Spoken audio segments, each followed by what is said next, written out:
Baik, sebentar ya Bu ya, ini saya lagi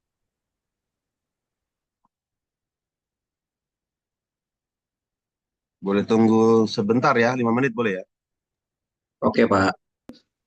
Ada ada yang bisa menggantikan saya memimpin karena saya masih bisanya off cam untuk sementara. Bapak Krisman boleh memimpin Pak di dalam doa dan memandu acara kita kelas. Tadi Pak Kelvin tadi udah dipimpin doa tadi Ibu Ani yang milih tadi. Iya, oke. Makasih Pak. Lagi menunggu Pak dosen menyiapkan bahan kayaknya. Oke, saya sudah siap.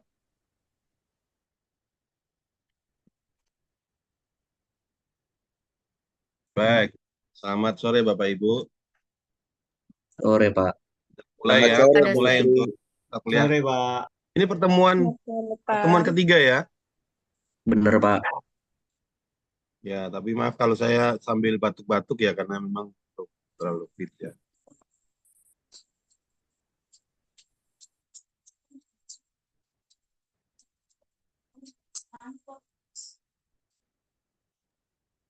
Bentar saya tengok ini dulu ya, chat. Nah, ini kayaknya chatnya banyak.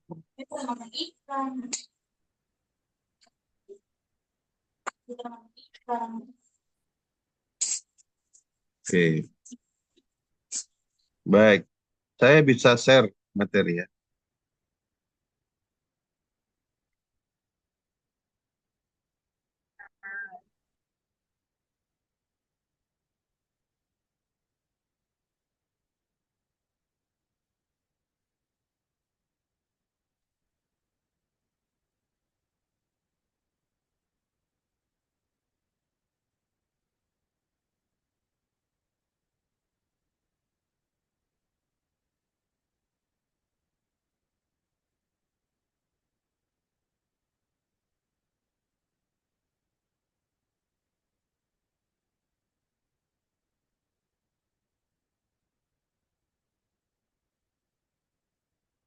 Apakah sudah nampak? Belum, Pak. Belum nampak, Pak. Masih Belum ya. blue screen, Pak.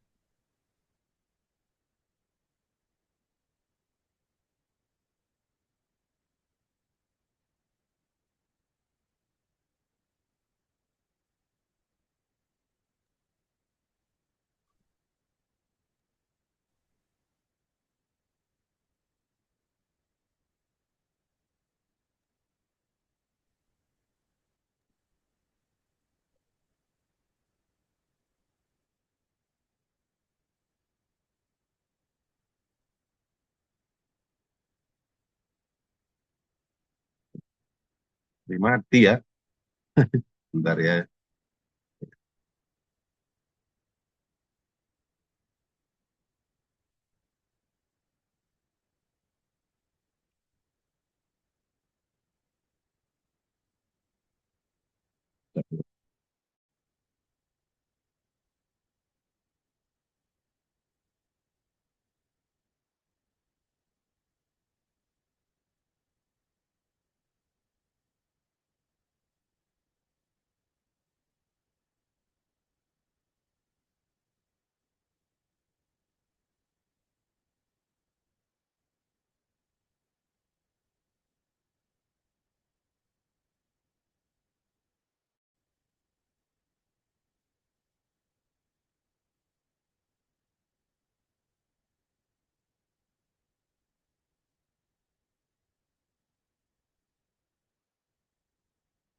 Ini ada error.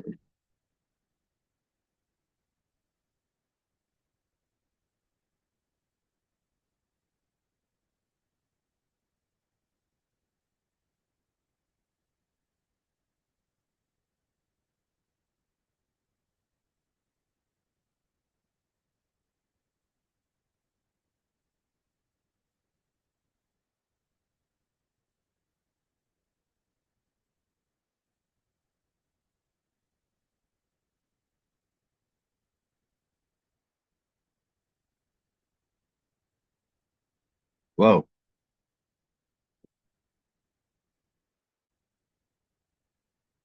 bisa ya.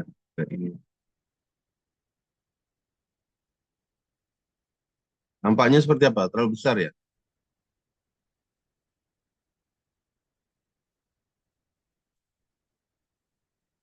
Apakah nampak? Wah, ini saya nggak bawa. Sudah, Kelihatan, sudah, Pak. sudah terlihat, Pak. Sudah Pak, sudah terlihat Kelihatan, Pak. Pak.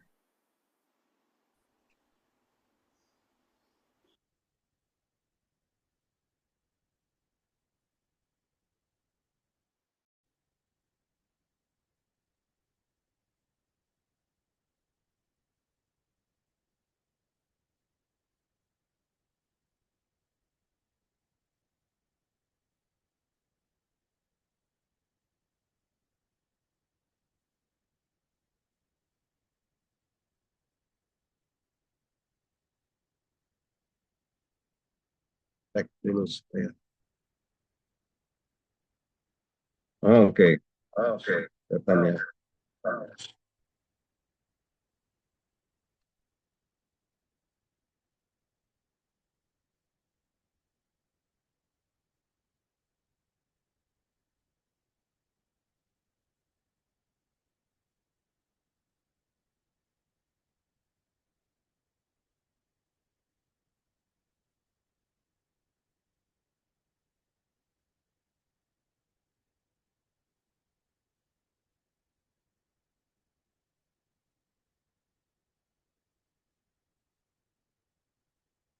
Oh, harus pakai.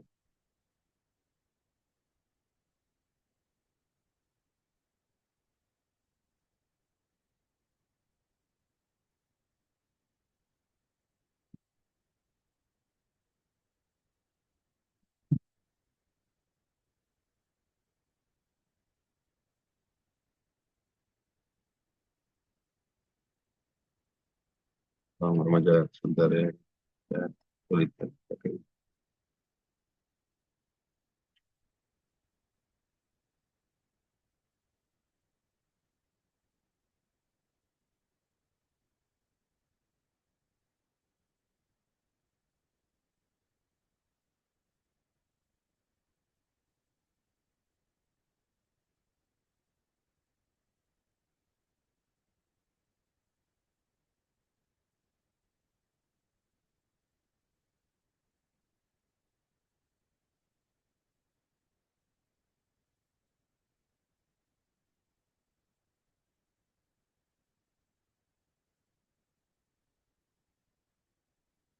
Apa ini?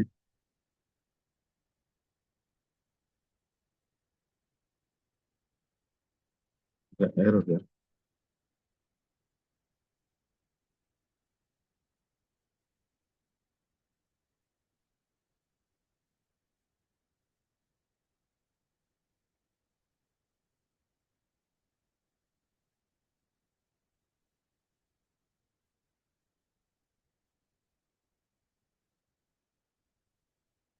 Sebentar, sebentar ya Bapak Ibu ya, ini saya agak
Maaf ya, maaf, maaf. Ini internet saya juga lari-lari. Baik, tadi saya punya, sebenarnya saya sudah buat eh,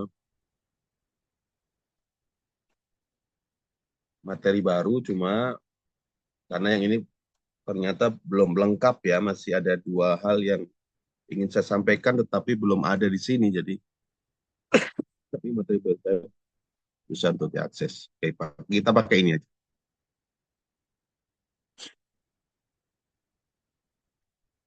Ya, Eh, ini kita belajar hari ini tentang Allah ya, konsep mengenai Allah.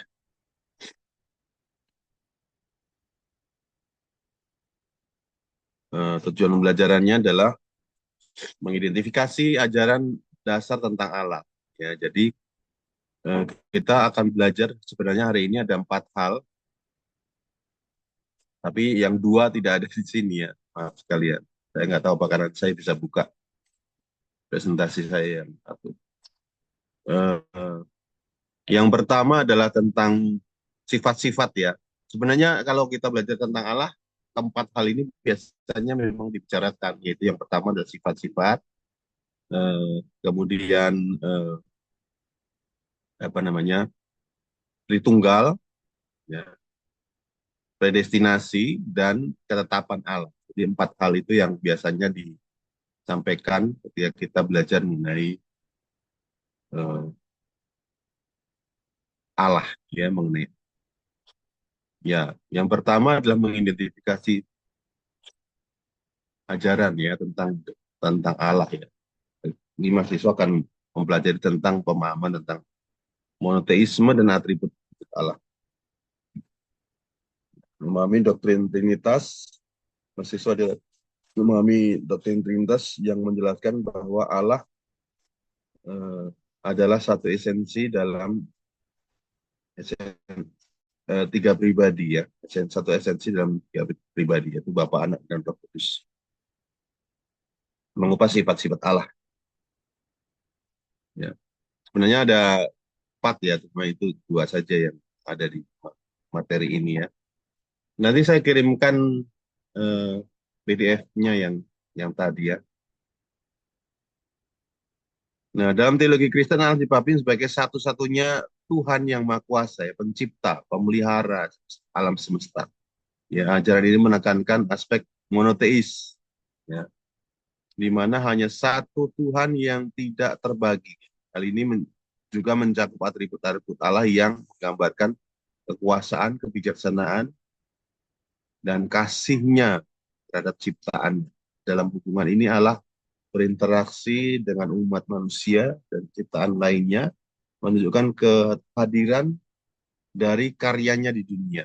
Ya, ini kita monoteis. Jadi kalau memang kalau belajar monoteis dalam kajian PL agak sedikit berbeda ya dengan monoteisme yang eh, walaupun memang berkaitan sih ya dengan yang sekarang kita ada ya dalam pemahaman tentang monoteisme. Ya, monoteisme itu dalam kekristenan berbicara mengenai Allah yang tidak terbagi, ya monoteisme. Jadi ketika kita bicara mengenai Tritunggal sekalipun, maka kita harus ingat bahwa Tritunggal itu bukan 3 Allah, tapi tetap monoteis ya. Sehingga monoteisme itu menegaskan bahwa hanya ada satu Allah yang tidak terbagi dan tidak ada tandingannya yang menciptakan alam semesta. Ya. Walaupun memang ketika kita belajar Tritunggal, seringkali pikiran manusiawi kita mengarah kepada tiga Allah. Nah, dalam perjanjian lama monoteisme ditegaskan melalui pengakuan bahwa Tuhan adalah satu-satunya. Jadi kalau di dalam perjanjian lama, terutama dalam konteks bangsa Israel ya, di Ulangan misalnya, monoteisme itu bukan berarti bahwa mereka hanya tahu bahwa Allah itu satu, karena mereka paham bahwa ada banyak Allah di sekitar Allah yang mereka sembah. Ya. Banyak Allah, baik Allahnya orang Mesir maupun juga orang-orang Kanaan yang mereka temui, mereka jumpai, tetapi hanya satu yang boleh disembah. Monoteisme Israel menegaskan bahwa sekalipun banyak Allah yang ada di perjalanan kehidupan mereka, tapi yang boleh disembah itu hanya satu, yaitu Allah yang mereka sebut dengan Yahweh, gitu ya. Di dalam Ulangan 6 ayat 4. Ya, Tuhan yang Maha Kuasa, Tuhan dalam teologi itu adalah Maha Kuasa, berada di luar waktu, ruang, jadikannya berbeda dan semua entitas lain. Sebenarnya materi saya yang satu itu lebih, lebih luas ya, cuma ini agak susah juga diakses. Saya akan coba lagi ya, sekali lagi ya Bapak Ibu ya, untuk mencoba mengakses yang baru ya.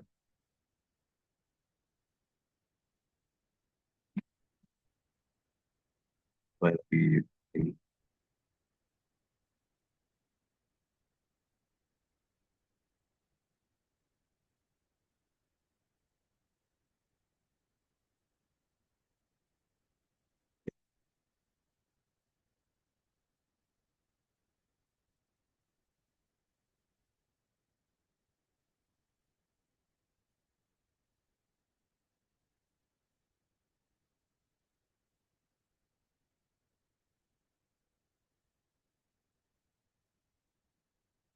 Ini ya, coba.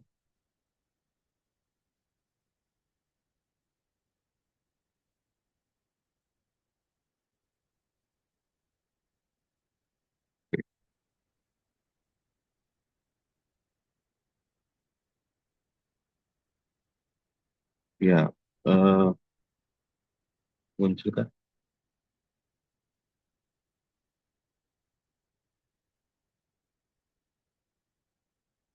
Masih nge-lag ya. Muncul, Pak. Ya, tapi masih nge-lag ya. Belum jalan ya.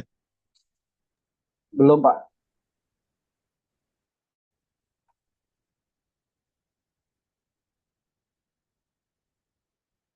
Oke, ulang ya.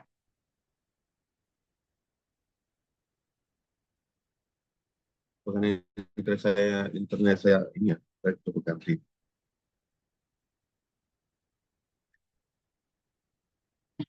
Saya ganti ini dulu ya. Baik, baik.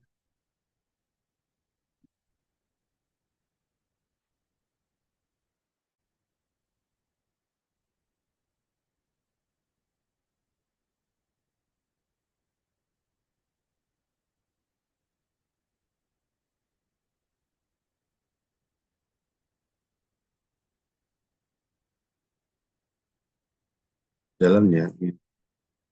Di saya, laptop saya sudah jalan, cuma ini.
Ya, oke. Sudah.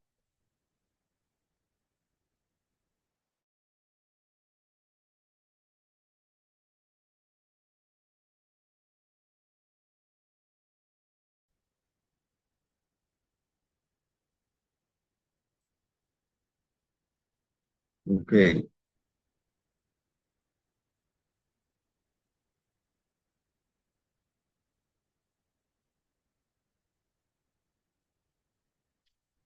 Kok tetap nggak jalan ya hari ini? Apakah sudah jalan? Belum, Pak. Belum ya? Belum ada, Pak. Oh ini, Iya, Pak. saya udah ganti data ini, tapi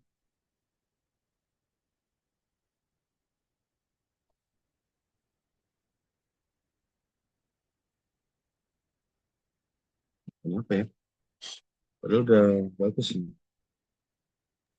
Mungkin Bapak perlu nutup aplikasi yang besar yang lainnya, Pak, yang mungkin sekarang diaktifkan karena Presi cukup menyita memori, Pak. Iya kah? Oke, saya tutup.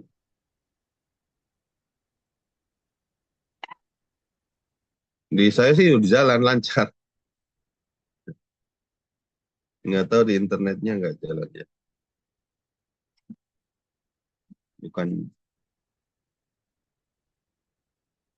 Oke. Wow. Kenapa ya? Yang tadi bisa ya? Ya, Pak, yang tadi bisa, Pak. Kalau pakai PowerPoint yang dari Microsoft Word, Pak. Office, Pak. Saya nggak buat dari Microsoft, jadi agak. Atau mungkin Coba Bapak sekali coba lagi. dicoba sekali Oke, lagi, sekali. Pak, tapi waktu share-nya dipilih Windows Presi yang aktif, Pak. Nah, ini kelihatan, Pak. Oke. Ini kelihatan. Sudah Pak, sudah kelihatan.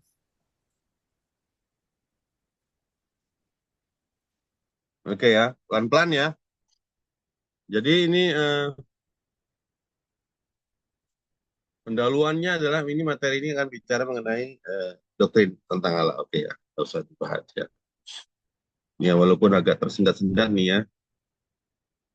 Ya sifat-sifat Allah, nih ya sifat-sifat Allah. Ya keberadaan diri ya. Sifat ini menegaskan bahwa Allah adalah dasar yang mandiri dari keberadaan dan eksistensinya sendiri. Ya bersifat unik ya, tidak dapat dimiliki oleh ciptaan yang lain. Jadi dia tidak mendompleng dengan eksistensi lain, dia bisa mandiri gitu ya. Ini adalah keberadaan diri. Jadi Allah itu satu-satunya pribadi yang tidak bergantung pada keberadaan lain.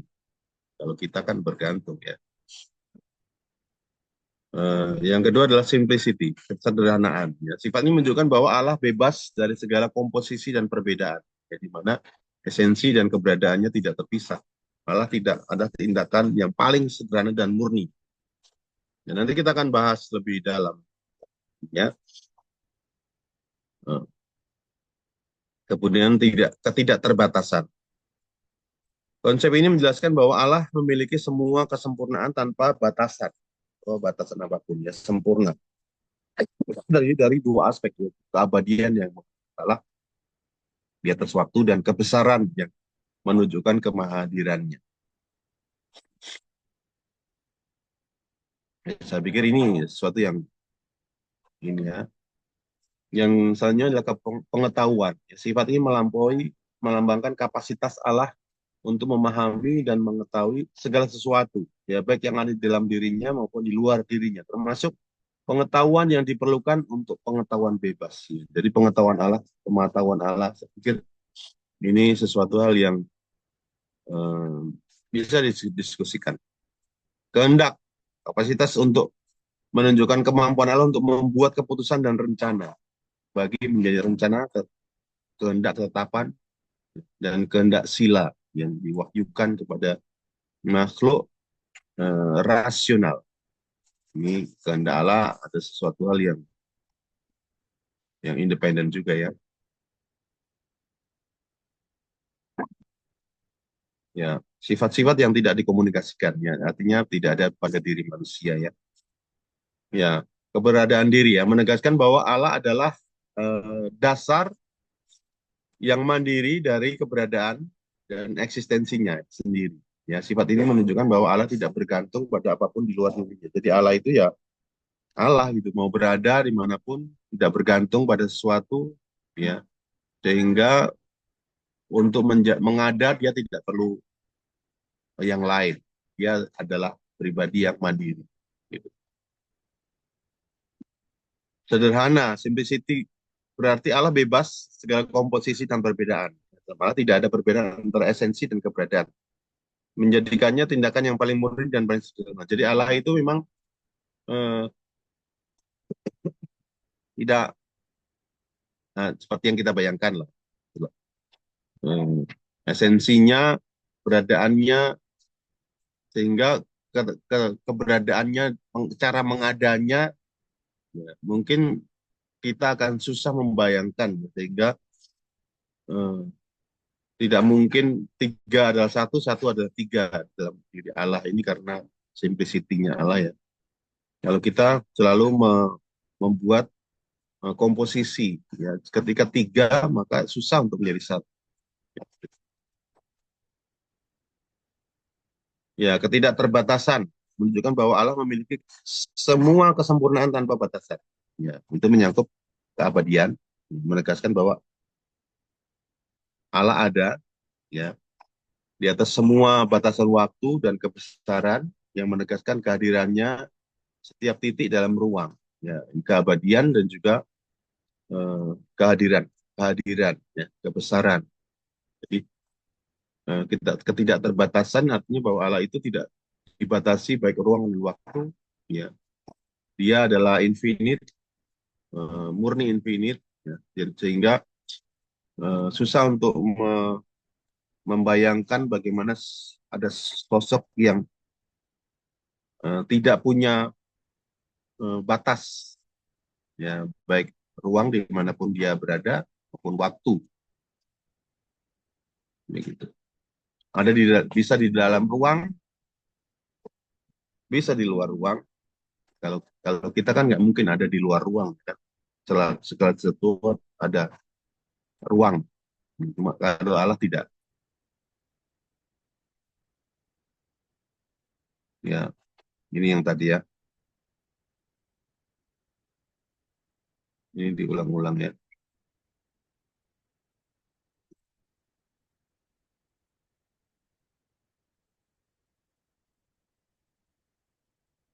Ya, ketidakterbatasannya adalah keberadaan tanpa batas. Sifat ketidakterbatasan Allah menegaskan bahwa Allah memiliki semua kesempurnaan tanpa batasan. Ini berarti tidak ada aspek yang dari sifatnya yang dibatasi oleh ruang dan waktu. Keabadian artinya bahwa dia berada di luar waktu, memiliki keberadaannya dalam masa kini, dan kekal dan tidak terpisah. Ya. Allah selalu present, ya, artinya bahwa Allah itu dimanapun juga, baik di masa lalu, lampau, di masa akan datang, dia present, hadir. Kebesaran menunjukkan bahwa semua batasan, tidak ada batasan bagi dia. Ini kita loncat-loncat saja ya. Ya, keabadian ini karena ini saya banyak sekali ya. Keabadian adalah sifat Allah yang menegaskan bahwa dia berada di luar batasan waktu dan tidak terikat oleh suksesi waktu. Ya. Dalam keadaannya Allah memiliki seluruh esensi hidupnya dalam satu masa kini yang tak terpisahkan, yang membedakannya dari ciptaan yang terikat dari waktu. Jadi kalau kita kan tidak bisa hadir di waktu manapun saja. Ya. Bagi Allah tidak ada yang namanya waktu. Semuanya adalah masa kini, present. Ya, baik itu masa yang akan datang, masa lampau, dan apapun juga bagi Allah adalah Allah itu hadir, Allah itu ada. Tidak pernah Allah tidak ada. Allah itu selalu ada dimanapun dan tanpa batasan apapun. Ya. Tidak dibatasi oleh waktu, baik masa lampau, Allah itu adalah present, masa kini, masa akan datang, Allah itu selalu hadir dalam kondisi yang sempurna. Ya, kebesarannya ini menunjukkan sifat melampaui ruang, hadir di setiap titik. ruang, selalu dan seluruh keberadaannya. Ini mencerminkan kehadiran Allah yang tidak eh, dibatasi tempat. Ya, kalau tadi keabadian menunjukkan waktu, kalau kehadiran adalah bahwa dia ada di batasan-batasan ruang. Nah, sifat-sifat tadi adalah sifat-sifat yang tidak dikomunikasikan. Yang kedua adalah sifat-sifat yang dikomunikasikan, ya, karena kepada manusia, ya, karena manusia adalah gambarnya, ya. Pengetahuan atau kematahuan Allah yang sempurna memungkinkan memahami dirinya, dan segala sesuatu ada dalam dua kategori. Pengetahuan yang diperlukan tentang dirinya dan pengetahuan bebas yang mencakup segala hal nyata. Dan manusia memiliki pengetahuan, tetapi bukan kematahuan. Kesempurnaan hanya milik Allah, gitu ya. Jadi walaupun sifat-sifat ini ada dalam diri manusia, yaitu pengetahuan, tapi kematahuan hanya milik Allah. Semua yang dimiliki Allah adalah Maha tahu. Dia tahu tentang segala sesuatu, tetapi juga tahu tentang dirinya. Siapa diri. Hingga tidak ada yang menjadi rahasia. Yang kedua adalah kehendak, ya, menggambarkan kapasitas untuk merumuskan ketetapan dan rencana. Ini terbagi menjadi dua jenis kehendak. Ketetapan yang bersifat rahasia dan ketetapan sila yang diwahyukan. Hal yang diwahyukan kepada manusia. Jadi Allah mampu memiliki kehendak atas semua yang ada, ya. Mampu merumuskan, mampu menetapkan, bahkan mampu melakukan. Beda dengan manusia, ya. Seringkali kita bisa merumuskan tetapi tidak bisa melakukan. Bisa berencana tetapi tidak bisa merealisasikan. Kekudusan, ya. Kekudusan adalah sifat yang menunjukkan pencarian dan kasihnya yang terhadap dirinya sehingga kebaikan tertinggi. Sebagai kebaikan tertinggi. Allah memisahkan dirinya dari segala yang tidak kudus yang menuntut makhluknya untuk hidup dalam kekudusan. Jadi Allah itu kudus. Ya, karena dia standar tertinggi, ya. Jadi kekudusan itu standarnya Allah. Jadi Allah itu pasti kudus, ya. Tidak ada yang Allah tidak perlu mencapai standar apapun, ya kan? Dia adalah dia. Dia adalah kebaikan tertinggi yang menjadi standar dari segala kekudusan. Jadi kalau dia kudus, ya karena dia itulah adalah kebaikan yang tertinggi, standar moral yang tertinggi.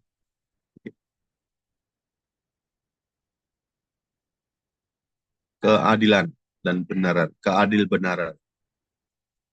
Keadilan adalah karakter yang menjaga kekudusan dan pelanggaran. Ini mencakup dua sifat, yaitu kekudusan yang bergerak menuju pusat keberadaannya dan kebenaran yang melindungi. Jadi Allah itu adil, ya. Baik, makanya apa yang dilakukan selalu mengarah kepada keadilan. Kasih pun adalah keadilan Allah. Pengetahuan dan kematahuan. Pengetahuan adalah satu sifat yang paling mendasar, mencakup pemahaman sempurna tentang dirinya dan segala sesuatu yang ada di luar dirinya. Tadi kita sudah, ya, ini kita diulang. Ya, kekudusan adalah kebaikan tertinggi.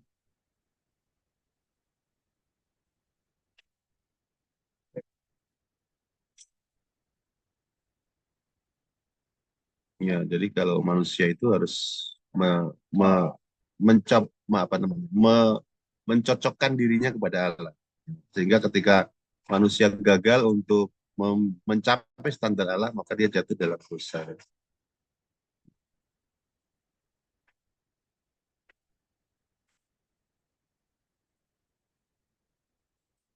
Yaitu tadi sifat-sifat Allah, ya. Sifat-sifat Allah yang tentu kita udah paham, ya, bahwa ada sifat-sifat yang tidak dikomunikasikan, yang tidak dimiliki oleh makhluk, ya. Ada juga yang sifat-sifat yang dikomunikasikan, yang dimiliki tetapi dalam batas-batas tertentu yang tidak sempurna seperti Allah. Allah itu sempurna ya. Tetapi manusia itu sebagai gambar Allah dia memiliki apalagi gambar Allah yang sudah rusak ya, memiliki serpihan-serpihan saja jauh daripada.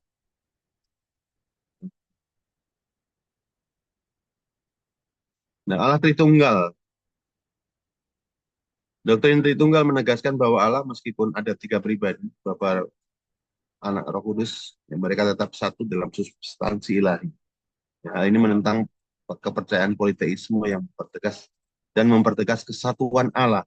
Jadi walaupun tiga tetapi tetap satu ya. Nanti walaupun penjelasannya seringkali manusiawi membuat penjelasan tentang Tritunggal itu menjadi tiga.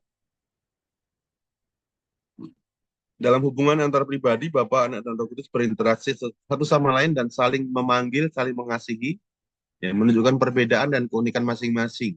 Ya, karena namanya juga pribadi, jadi ada tiga kesadaran yang berelasi, ketiga kesadaran yang berelasi dalam Tritunggal. Ya, dan ini adalah berbeda satu sama lain. Monoteisme. Kepercayaan atau ajaran yang meyakini adanya satu Tuhan. Nah, kalau henoteisme. Ya, kita dengar dulu ya. Sistem Keteraturan Bu Mary, maaf, Keterat- bocor. Keteraturan tanpa subordinasi. Ya, keteraturan dalam keberadaan pribadi menunjukkan bahwa meskipun ada urutan Bapa pertama, Putra, kedua, Roh Kudus ketiga, tidak ada subordinasi, substansi.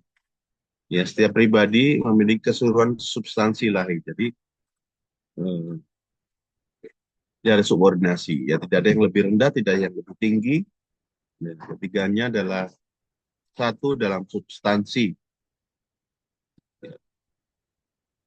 Bapa, Anak, dan Roh Kudus. Walaupun selalu disebutkan Bapa sebagai yang pertama, Anak kedua, Roh Kudus ketiga. Bapa adalah sumber dari segala sesuatu, tetapi tidak ada perbedaan substansi. Ya, semuanya memiliki substansi yang sama, sederajat, setara. Ya, dalam satu Allah yang kekal. Ya, kesatuan makhluk ilahi, tiga pribadi dalam satu Tuhan, perbedaan dan interaksi pribadi, peraturan subordinasi. Itu gambarannya ya. Jadi Allah adalah pribadi yang pertama, Anak adalah pribadi yang kedua, Roh Kudus adalah pribadi yang ketiga. Ketiganya adalah tiga dalam satu, yang bertindak sebagai memperanakkan. Kalau di dalam teologi Kristen, ya, Bapa adalah pribadi pertama dalam Tritunggal yang bertindak memperanakkan Anak dan menghembuskan Roh Kudus, ya, sebagai yang tidak dihasilkan. Bapa memiliki peran sentral dalam keseluruhan karya ilahi dalam dirinya, ya, dalam dirinya. Anak pribadi kedua adalah pribadi yang diperanakkan secara kekal oleh Bapa. Sebagai logos, Anak adalah representasi sempurna dari keberadaan Bapa, menunjukkan hubungan yang mendalam antara keduanya. Roh Kudus adalah pribadi ketiga yang dihembuskan oleh Bapa dan Anak. Ini kalau dalam ini ya, dalam apa namanya, pengakuan Katolik yang dengan filo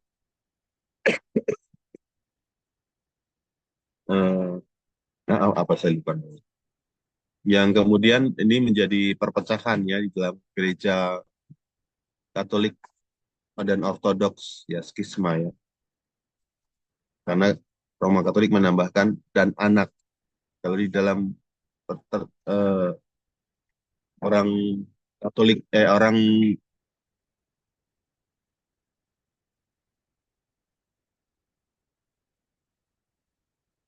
bentar ya.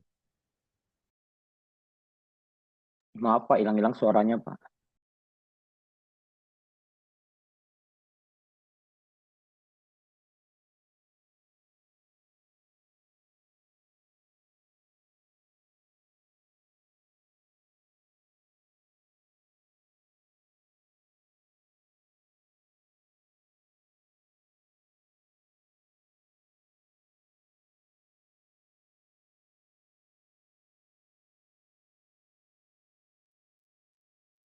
Oke, Roh Kudus pribadi ketiga ya. Ya. Dihembuskan kalau di dalam itu namanya prosesi atau respirasi ya. Roh Kudus menyatukan Tritunggal dan melengkapi karya internal, bukan antara Bapa dan Anak melalui prosesi lah. Oke.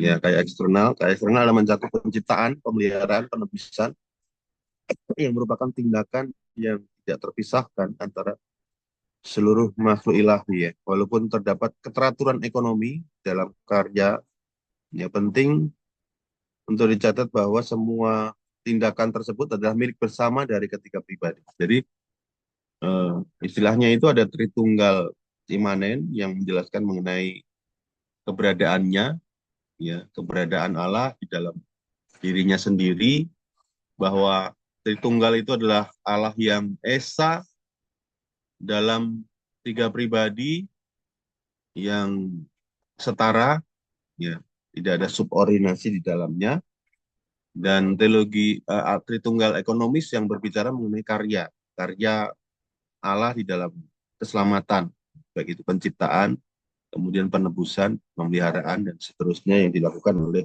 ketiga pribadi eh, seringkali disebutkan sebagai milik masing-masing, tapi sebenarnya eh, semuanya itu dilakukan dalam kesatuan.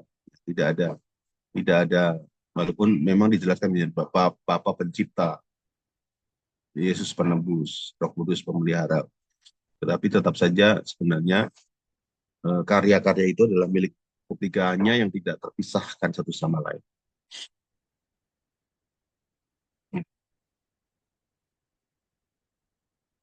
Baik, itu yang kedua. Yang ketiga adalah ketetapan Allah, ketetapan atau Kadikris in general. Ya, ketetapan yang kekal ya. Ketetapan. Jadi ini yang topik yang ketiga ya. Yang pertama tadi adalah sifat-sifat, yang kedua adalah Tritunggal, yang ketiga adalah ketetapan.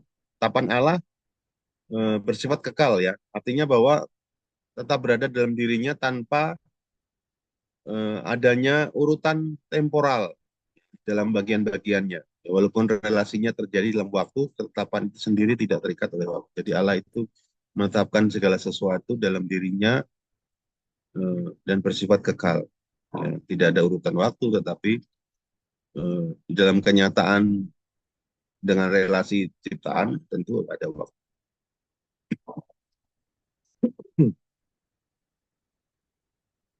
Ya. Ketetapan Allah adalah satu dan bertujuan tunggal, yaitu pemulihan nama Allah. Hal ini menunjukkan bahwa kesatuan dalam rencananya yang lebih besar. Jadi tujuan dari ketetapan Allah itu adalah kemuliaan nama Tuhan. Ya, ketika dia menciptakan sesuatu di dalam ciptaannya, ya maka semuanya itu dibuat dalam rangkaian kemuliaan Allah, ya pemuliaan nama itu istilahnya.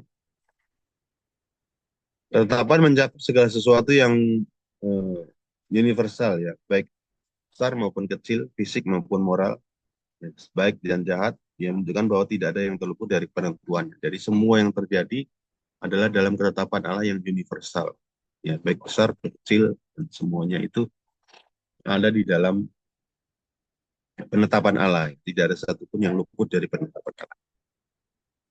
Ya, keputusan premisif ya, ketetapan mengenai dosa ataupun keputusan premisif Allah mengizinkan kejahatan moral untuk terjadi sebagai bagian dari rencananya, tetap dalam kontrol tanpa mengurangi kesucian. Jadi dosa dan sebagainya ada dalam ketetapan Allah, ya. Walaupun tidak mungkin menjadi selalu debatable dalam hal ini, tapi ini adalah juga bagian dari apa yang Tuhan izinkan terjadi ya. Istilah izinkan terjadi ini juga yang menjadi sesuatu yang debatable juga. Memahami karakteristik utama dari ketetapan Allah ya dalam konteks itu kekal, Tadi tidak ada urutan temporal, satu, dan tujuan tunggal, universal. Ya. Dan ketetapan dosa yang bersifat permisif. Yang keempat, ya nanti kita bisa diskusikan ya. Ini waktunya panjang ya. Saya mencoba untuk cepat saja supaya Bapak Ibu bisa berdiskusi dengan ini. Karena saya jam 7 masih ngajar lagi ya. Baik, pemahaman dasar tentang predestinasi. Yang keempat ini ya, predestinasi ya. Eh,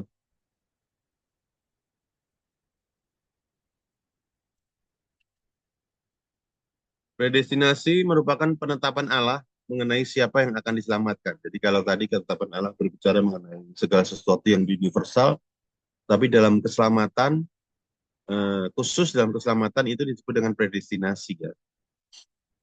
Ya, menetapkan mengenai siapa yang akan diselamatkan dan siapa yang akan terhilang.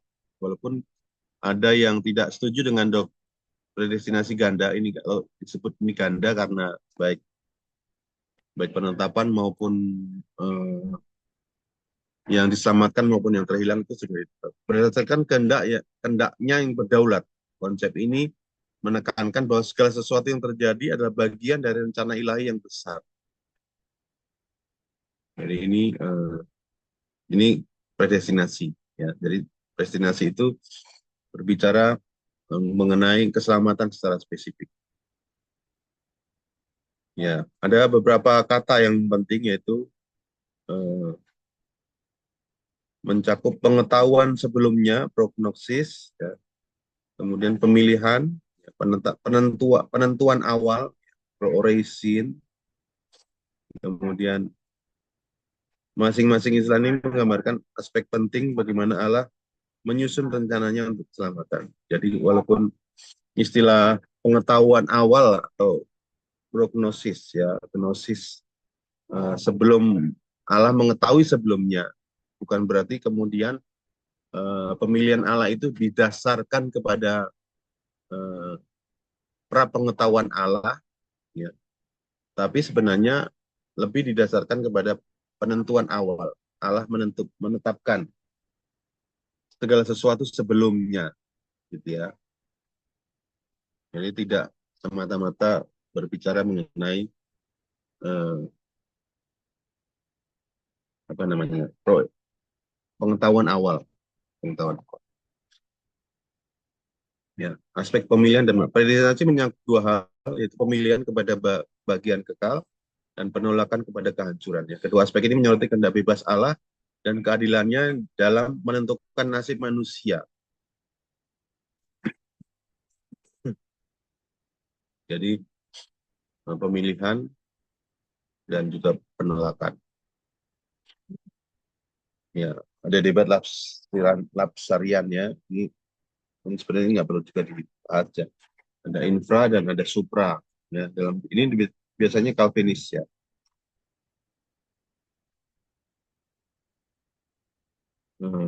Jadi prognosis, election, dan juga pro-origin. Pemilihan dan penolakan. Dasar pemilihan. Pemilihan adalah sepenuhnya bebas dan tidak berdasarkan pada apapun dalam diri manusia. Baik iman maupun perbuatan baik, ya, dasar dari pemilihan terletak pada kehendak mutlak Allah yang berdaulat yang menetapkan orang-orang tertentu untuk hubungan khusus dengan Allah. Jadi pemilihan itu bukan melalui prognosis Allah ya, pengetahuan Allah tentang siapa yang akan percaya atau tidak percaya, tetapi semata-mata karena kehendak Allah yang mutlak, yang memilih sebelum dunia dijadikan. Penolakan dalam sisi terbalik dari pemilihan menunjukkan bahwa murka dan keadilan pembalasan Allah ini berfungsi untuk memudahkan keadilannya dan menunjukkan tentang kasih, kebesaran kasih karunia. Ya, lapsarian hanya urutan saja ya, walaupun ini ya, infralapsarianisme mengatakan bahwa Allah melihat manusia sebagai telah diciptakan dan telah jatuh dalam dosa. Ya, dalam pandang ini pemilihan terjadi setelah dekret penciptaan. dan izin kejatuhan. Menekankan bahwa Allah berdaulat atas semua peristiwa, termasuk kejatuhan manusia. Sedangkan Supra mengatakan bahwa Allah melihat, memandang manusia sebagai akan diciptakan dan akan jatuh. Ya, dalam pandangan ini pembelian terjadi sebelum dekrit penciptaan pun kejatuhan. Mencakup pemahaman bahwa kejatuhan merupakan bagian dari rencana Allah untuk akan semuanya terjadi sebenarnya sebelum kejatuhan. Ya. Ya, ini bagaimana Allah menciptakan, menetapkan kejahatan moral sambil tetap bebas dari kesalahan. Merupakan misteri yang tidak dapat diselesaikan secara logis. Ya, bagaimana Allah menetapkan kejahatan, tetapi juga tetap lepas daripada kejahatan. Oke, ini saya cepat-cepat saja ya. Doktrin Allah sebagai inti ajaran teologi memberikan pemahaman mendalam tentang sifat-sifat ilahi, kesatuan Tritunggal, ketetapannya. Pemahaman ini tidak hanya mempengaruhi keyakinan teologis, tetapi juga menuntun pada implikasi etis dan praktis dalam kehidupan sehari-hari. Oke. Nah, tadi itu yang saya sampaikan mengenai doktrin tentang Allah ya. Yang pertama, kita sudah bahas mengenai sifat-sifat. Ada dua sifat. Yang pertama adalah sifat yang tidak dikomunikasikan, artinya bahwa hanya milik Allah sendiri. Dan juga sifat yang dikomunikasikan, yang dimiliki oleh manusia sebagai gambar dan rupa Allah, tetapi ya. Yang kedua adalah mengenai Tritunggal. Ya, Tritunggal di sana menjelaskan bahwa Allah itu adalah pribadi yang substansi yang satu, tetapi memiliki tiga pribadi. Ya, pribadi yang berbeda, tetapi tidak subordinasi, walaupun Bapa disebutkan sebagai pertama dan sumber, tapi tidak menjadikan Bapa memiliki apa namanya, atau lebih tinggi daripada yang lainnya. Ya, anak yang diperanakkan secara kekal, dan juga Roh Kudus yang dihembuskan oleh Bapa. Ya. Dan ini adalah sebuah apa namanya, keberadaan di mana ada dua istilah yang digunakan biasanya dalam teologi Kristen, yaitu yang pertama adalah Tritunggal imanen, yang membicarakan tentang keberadaannya atau siapakah Allah, karya Allah di dalam dirinya sendiri, ya, dan juga teologi Tritunggal ekonomis yang membicarakan mengenai bagaimana karya Allah dunia dan keselamatan manusia. Jadi kita sebutkan dengan istilah itu ya. Kemudian yang ketiga berbicara mengenai kedaulatan Allah atau ketetapan Allah, bahwa Allah menetapkan segala sesuatu yang terjadi di dunia ini sejak kekekalan sampai kekekalan, ya. Tidak terbagi dalam urutan waktu, tapi dinyatakan dalam waktu, ya, manusia, tapi di dalam Allah ya tidak ada urutannya. Sempurna, tidak ada rencana Allah itu tidak pernah gagal, tidak pernah ada second option ya dalam Allah. Tidak ada jalan keluar. Allah menetapkan segala sesuatu itu sempurna dari awal sampai akhir. Yang ketiga adalah bagian dari ketetapan Allah adalah ketetapan akan keselamatan bagi orang yang percaya. Ya, jadi Allah menetapkan siapa yang akan diselamatkan dan menetapkan yang dibiarkan untuk tidak selamat. Oke, itu apa yang boleh saya share bagi kita, Bapak Ibu, materi yang saya punya pada malam hari ini, dan diperbolehkan untuk bertanya ataupun menambahkan, berkomentar, diperbolehkan dan dipersilahkan. Saya akan stop share ya. Izin bertanya, Pak. Oke, sudah. Izin bertanya, Pak.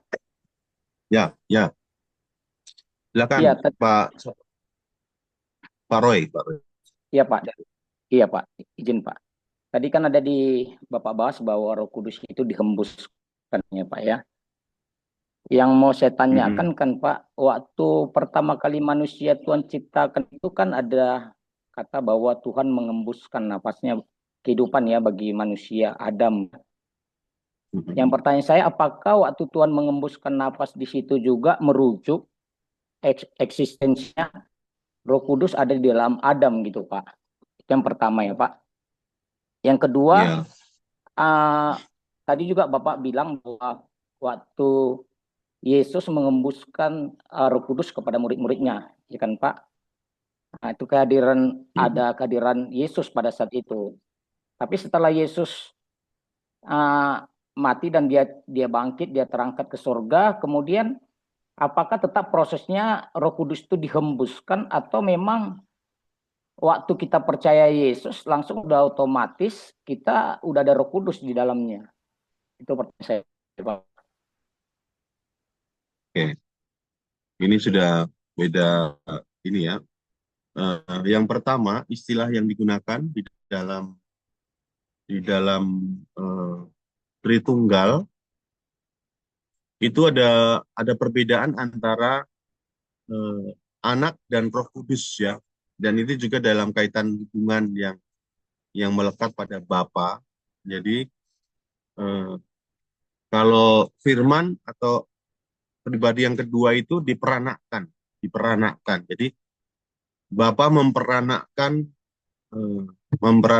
firman atau memperanakkan anak, sehingga hubungan antara keduanya adalah anak dan Bapa, ya, anak dan Bapa. Nah, yang kedua, istilah yang digunakan untuk Roh Kudus itu bukan diperanakkan, tetapi prosesi, gitu ya, prosesi atau dihembuskan. Jadi respirasi dihembuskan oleh Allah. Jadi tidak diperanakkan, keluar dari Bapa. Jadi dalam teologi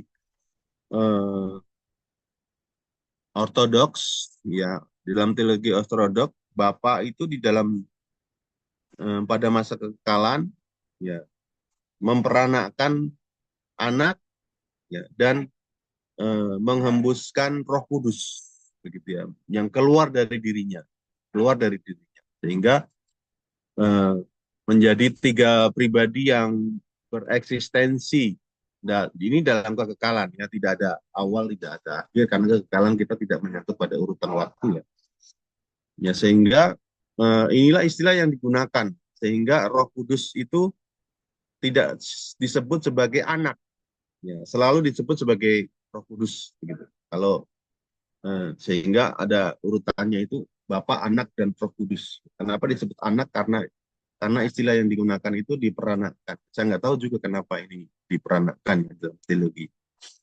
Tetapi di dalam bahasa yang kita selalu baca di dalam Alkitab, bahwa Bapa, Anak, dan Roh Kudus itu adalah sesuatu hubungan yang unik ya, suatu hubungan yang unik, sehingga ketiganya adalah pribadi yang berbeda.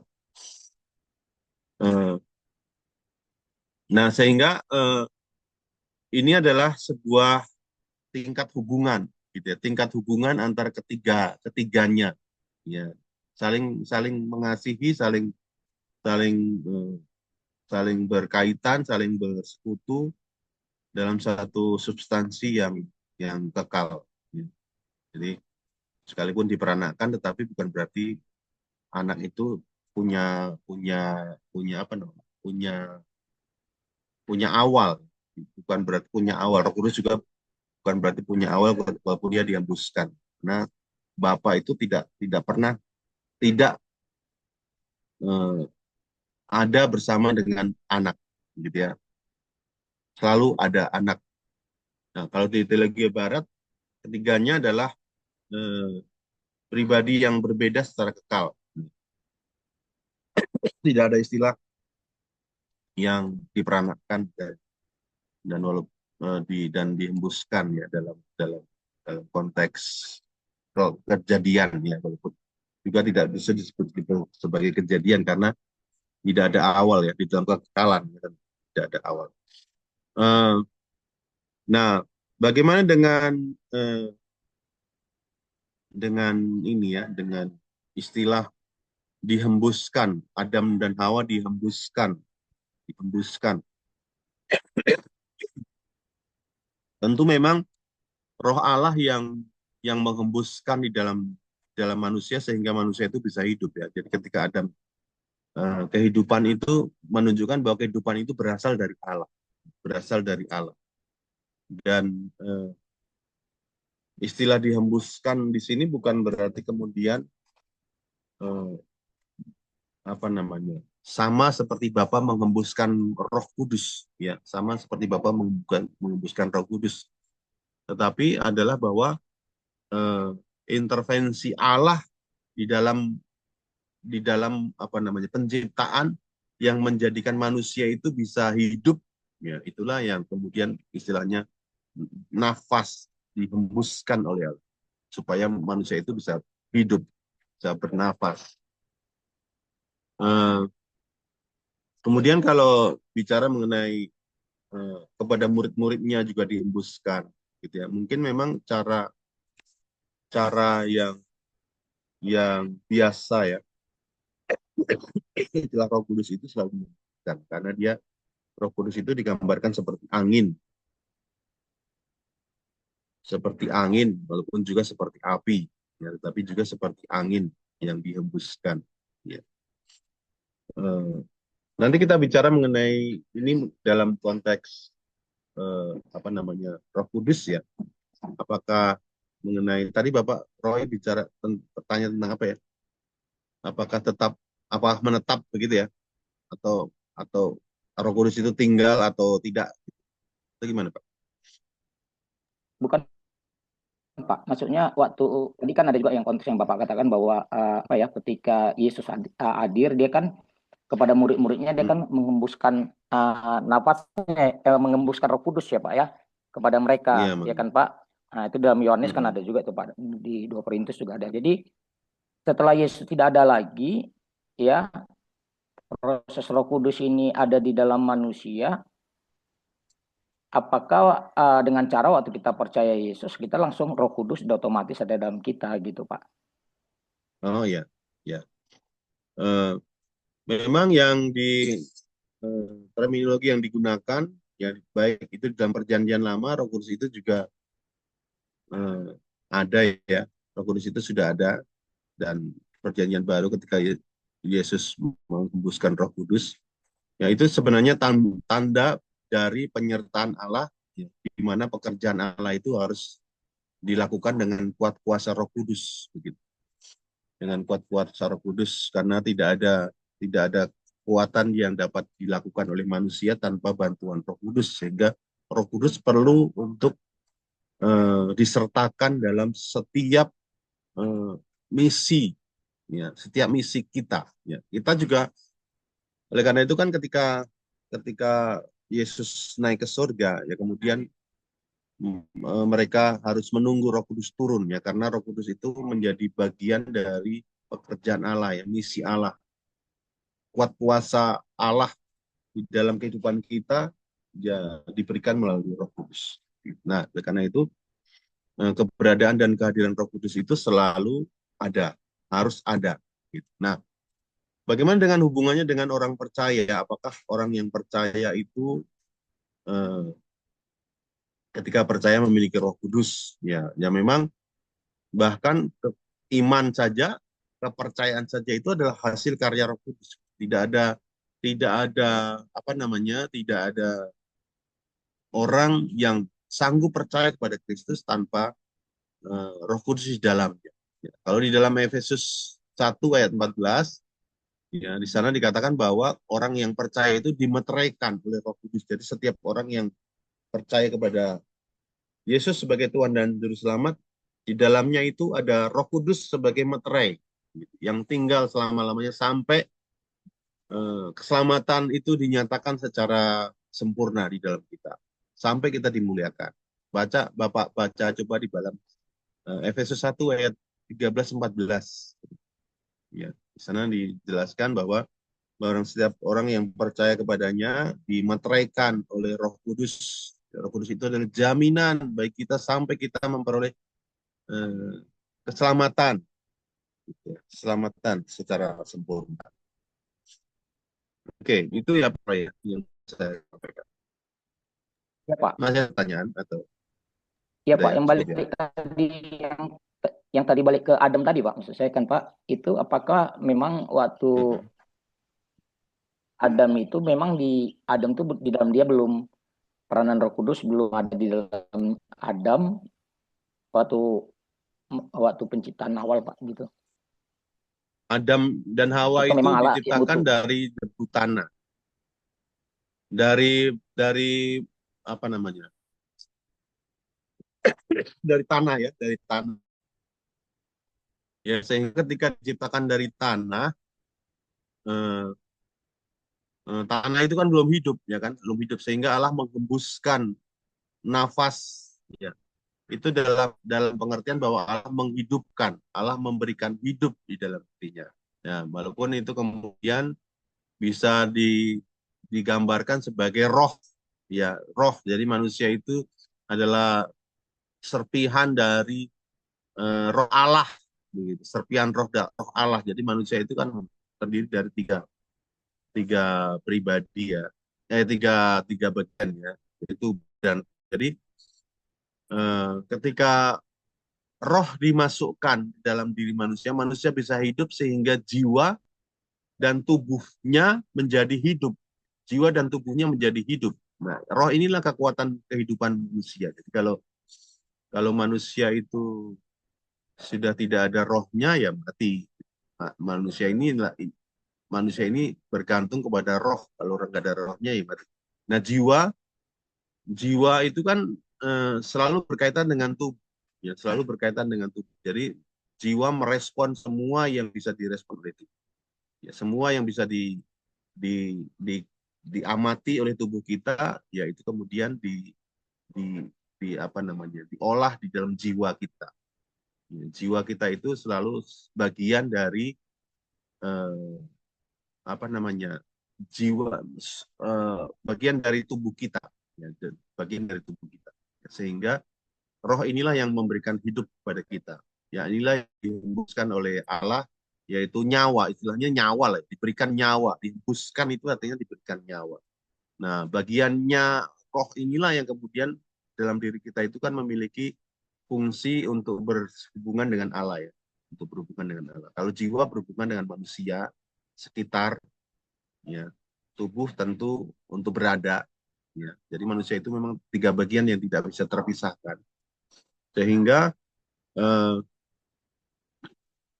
Allah menghembuskan roh, menghembuskan penuma, apa namanya istilahnya, penuma ya, roh di dalam diri kita. Ya. Anda yang menyebutkan itulah roh Allah yang tinggal dalam diri kita. Ya, saya lebih suka bahwa Allah memberikan roh kepada kita. Roh kita itu adalah sebuah transmisi untuk kita bisa berhubungan dengan Allah. Itu juga bukan roh Allah, itu adalah roh manusia saja, ya, roh manusia saja. Sehingga manusia itu memiliki tiga bagian.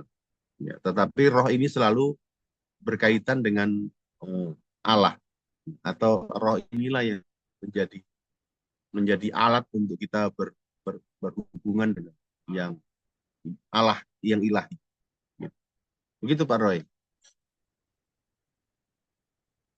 Berarti Pak waktu di zaman Adam itu Adam dan Hawa mereka belum dipenuhi Roh Kudus berarti ya, belum ada Roh Kudus dalam mereka ya Pak, gitu.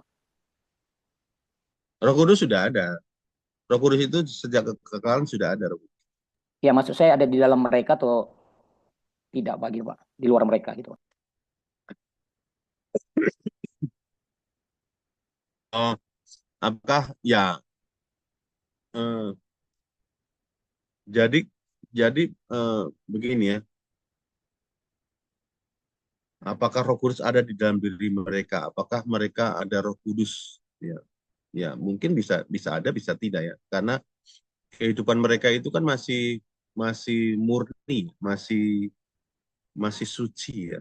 Jadi kaitan antara mereka dengan Allah itu belum ada belum ada kerusakan. Saya tidak bisa memang menjelaskan bagian bagaimana kematian roh ini, karena kematian roh ini tidak berarti juga kemudian roh kita hilang, tetapi roh kita itu kehilangan kapasitasnya untuk berhubungan dengan Allah, gitu ya. Sehingga perlu Roh Kudus untuk mendampingi, mentransmisikan kehadiran roh itu. Walaupun kan kita memiliki Roh Kudus juga kita tidak bisa berkoneksi dengan sempurna dengan Allah ya di dalam diri kita ya. Tetapi dalam zaman Adam dan Hawa itu Allah dan manusia itu dapat bersekutu dengan baik, tanpa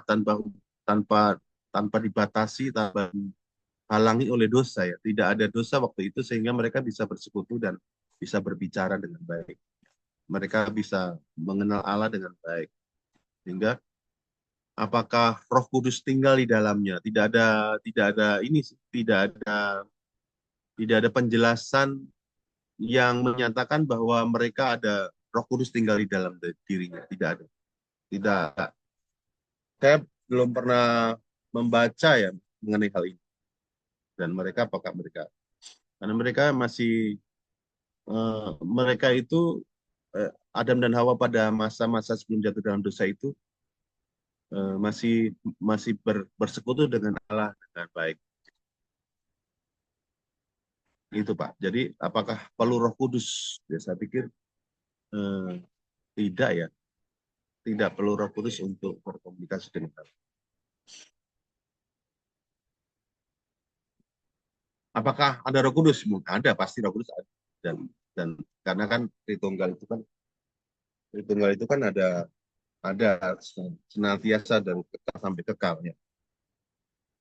Tapi apakah mereka dipenuhi dengan Roh Kudus? Ya, saya dalam sebelum kejatuhan ya, saya pikir itu bukan terminologi yang biasa digunakan dalam teologi kita ya, dan itu tidak ada. Itu Pak Roy.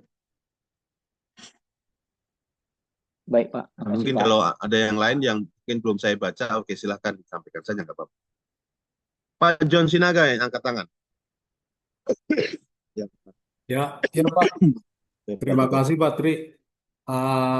Juga masih menyangkut dengan Tritunggal Pak. Saya ada dua pertanyaan Pak. Dengan berbagai tadi karakter Allah Pak, mulai dari kekudusan, kemahatauan, kesederhanaan, keberadaan, sampai ketidakterbatasan, dihubungkan dengan Tritunggal Pak. Kan tadi kan satu, Tritunggal juga kan kesatuan makhluk, tetapi ada tiga pribadi juga tanpa subordinasi. Pertanyaan saya pertama begini Pak, apakah kalau dia seandainya tidak Tritunggal Pak, misalnya tidak ada pribadi Roh Kudus, berarti karakter yang tadi juga akan berkurang Pak, yang disebutkan tadi akan hilang. Contoh kekudusan akan hilang nggak dari sifat Allah tanpa ada pribadi Roh Kudus tadi. Yang kedua Pak, menyangkut tadi Pak Roy, dikatakan tentang keberadaan Roh Kudus. Yang saya pahami sebenarnya sebelum jelas dikatakan oleh Yesus, kan tidak ada subordinasi apa antara mereka. Tetapi Roh Kudus juga dan Roh Allah di Perjanjian Lama lebih sering disebut Roh Allah, tetapi juga sebelum Roh Kudus turun di Pentakosta, Pak, juga sudah disebutkan Roh Kudus, tetapi bentuknya tidak permanen tinggal di dalam orang percaya, tetapi untuk tujuan-tujuan tertentu. Misalnya, Maria aja hamil dan mengandung dari Roh Kudus. Saya nggak tahu, itu yang saya pahami. Apakah bisa dikatakan juga, Pak, bahwa di Perjanjian Lama Roh Kudus ada walaupun disebut Roh Allah, tetapi belum permanen dalam diri orang percaya, hanya sebagai untuk tujuan tertentu dari Allah, berdasarkan peran masing-masing tadi. Terima kasih, Pak Tri. Oke, baik. Nah, ini kalau berandai-andai kita agak susah ya. Kalau misalnya Allah itu tanpa Roh Kudus. Oke. Apakah Allah itu tanpa Roh Kudus? Bagaimana? Apakah Allah itu tetap kudus? Roh Kudus itu kan hanya istilah saja, istilah yang yang untuk menyebutkan pribadi ketiga saja. Nah, Allah itu selalu kudus dalam keberadaannya. Karena Allah, kenapa Allah kudus? Karena Allah itu adalah standar tertinggi dari semua makhluk, ya. Jadi eh, siapa yang kudus? Ya Allah. Karena Allah itu adalah standarnya. Kalau bicara mengenai eh, mana Pak John tadi mana kok hilang ya? Oh ada ya. Eh, jadi eh, karena Allah itu adalah eh, pribadi yang paling tinggi, paling menjadi eh, eh, apa namanya eh, kebaikan tertinggi lah istilahnya, moral tertinggi. Ya, apa semuanya itu kesempurnaan tertinggi di dalam hanya ada di dalam Allah, sehingga tidak ada yang namanya eh, dosa di dalam diri Allah. Tidak ada dosa, tidak ada kekurangan, tidak ada kesalahan moral di dalamnya, dalam pribadi Allah, sehingga Allah itu dalam keberadaannya sebagai pribadi itu adalah kudus. Begitu. Kudus itu dalam pengertian bahwa dia itu tidak mencemarkan dirinya dengan hal-hal yang lain yang remeh di bawahnya. Ya. Jadi oleh karena itu keberadaan Allah itu selalu ada dalam kondisi yang kudus karena dia itu standar utama gitu, standarnya gitu. Ya, standarnya itu Allah. Jadi bagaimana Allah itu tidak kudus kalau standarnya itu Allah? Jadi yang tidak kudus itu semua yang ada di luar standar Allah. Itu ya, Pak John ya. Jadi apapun yang dilakukan Allah, apapun yang diperbuat Allah, segala sesuatu yang ada di dalam diri Allah itu kudus gitu. Ya. Dan yang kurang dari itu disebut tidak kudus. Gitu. Karena inilah standar tertinggi. Allah itu adalah standar utama. Memiliki segala sesuatu ada dalam dirinya sendiri yang tidak membutuhkan orang lain, sehingga tidak ada sesuatu yang bisa mencemari Allah, tidak yang bisa mencemari Allah. Allah itu adalah standar kekudusan tertinggi, apalagi yang membuat menjadikan dia tidak kudus, ya kan? Nah, tetapi Tritunggal itu tidak bisa kita andaikan bahwa kalau tidak ada satu, ya, karena Tritunggal itu sudah dari sananya itu begitu, dari kekekalan itu begitu. Tidak mungkin Allah itu tidak begitu. Allah itu selalu begitu dan akan terus begitu. Ya, jadi kita tidak boleh mengandaikan bahwa Allah itu, kalau Allah itu tidak punya Roh Kudus, apakah tetap kudus? Ya, keberadaan Allah itu keberadaannya sendiri itu adalah pusat dari segala sesuatu, standar dari segala sesuatu, puncak tertinggi. Jadi ya pasti kudus lah. Ya, tidak mungkin ada yang bisa merendahkan utama. Izin Itu bertanya, ya mungkin Pak. Pak John ya. Ma- Silakan Pak. Izin bertanya, Pak. Pak John, Kalau silakan yang Pak John, silakan kalau Pak John. yang kedua Pak, tadi Pak, apakah pemahaman saya kan di Perjanjian Oh, yang Lama kedua betul. Roh Ya, Kudus kan? Ya. pemahaman Bapak sudah benar ya. Jadi apa yang dilakukan oleh Roh Kudus di masa-masa Perjanjian Lama itu adalah dalam rangka percaya Allah, dalam mission Allah.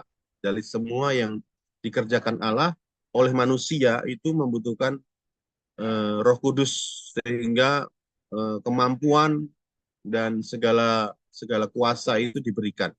Ya, tetapi tidak bersifat kekal ya, hanya temporal saja. Oleh karena itu kan misalnya Saul ketika dia berdosa, Roh Kudus undur daripada dia, gitu ya. Tetapi di dalam kehidupan orang percaya beda, ya. Di dalam kehidupan orang percaya Roh Kudus itu tinggal, ya. Kita disebut sebagai bait Allah, tinggal tetap, tidak ada saat, tidak ada waktu Allah Roh Kudus itu undur dari kita. Ya, bagi orang yang percaya itu istilahnya 11 tadi dikatakan dimeteraikan. Meterai ini menjadi apa namanya? Menjadi jaminan, jadi jaminan. Bentar ya.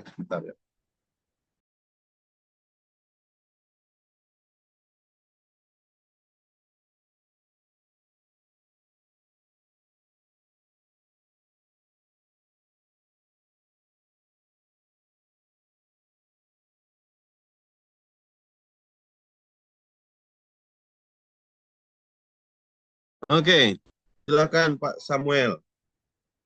Tadi Pak Samuel dulu ya, Bu Eli Oh, dan oke. Pak Arista. Izin, Pak.